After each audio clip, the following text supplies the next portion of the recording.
Imagine standing at a turning point in history. The structures that have guided human life for centuries, political institutions, economic systems, even our cultural frameworks, are straining under the weight of complexity.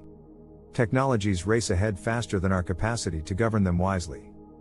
Power concentrates in some areas while dissolving in others. Our ways of thinking and relating to the world are shifting, sometimes in contradictory directions.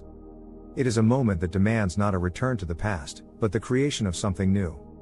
A deliberate synthesis of power, technology, and consciousness, aligned toward regeneration. History offers patterns. Civilizations have faced moments like this before, though never with stakes quite so global. The Athens of Pericles brought together democratic governance, philosophical inquiry, and artistic excellence. The Renaissance blended rediscovered ancient knowledge with emerging science, reshaping both technology and worldview. The Enlightenment reframed the relationship between reason, human rights, and political systems. These moments of synthesis created periods of remarkable flourishing. Yet history also warns us about the opposite. When these forces drift apart or undermine each other, decline often follows, as seen in the slow collapse of Rome or the unraveling of the Mayan city-states. Philosophers across centuries have hinted at this triad. Plato linked governance to virtue, warning that power without moral grounding leads to decay. Francis Bacon saw technology as a tool for human advancement, but one that could turn destructive without wisdom.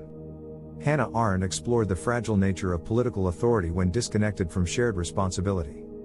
In our time, Daniel Schmachtenberger and others have expanded these ideas into the field of civilizational design, examining how these forces could be consciously integrated for the long-term health of human and ecological systems. In the present, the interplay between power, technology, and consciousness is more dynamic than ever. Power is reshaped by globalization, digital networks, and new forms of coordination. Technology is accelerating exponentially, from artificial intelligence to biotechnology, offering both unprecedented capabilities and equally large risks. Consciousness, the way we perceive ourselves, each other, and the world, is evolving unevenly, with some embracing planetary-scale thinking and others retreating into narrower identities. The direction these forces take will largely determine the character of the century ahead. A new synthesis in power would mean governance and coordination systems designed for complexity, flexible, transparent, and capable of holding long-term perspective. It could involve decision-making models that balance local autonomy with global coherence, and economic frameworks that value resilience and ecological stability alongside prosperity.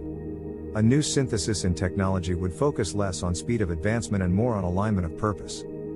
Just as the printing press reshaped Europe by making knowledge widely available, but also fueled ideological conflict, today's tools carry both integrative and fragmenting potential. Used with intention, AI could help restore ecosystems, optimize resource use, and reveal patterns invisible to human perception. Without it, it could destabilize social systems at scale. A new synthesis in consciousness is perhaps the most intangible but essential element. Throughout history, shifts in worldview have preceded lasting transformations in society. The Stoic understanding of shared humanity, the humanist celebration of individual dignity, the emergence of environmental ethics, each redefine the cultural narrative. Today, such a shift might involve moving beyond the perception of separation, toward an understanding of deep interconnection across people, systems, and generations. Looking forward, we can imagine very different futures depending on how these forces evolve.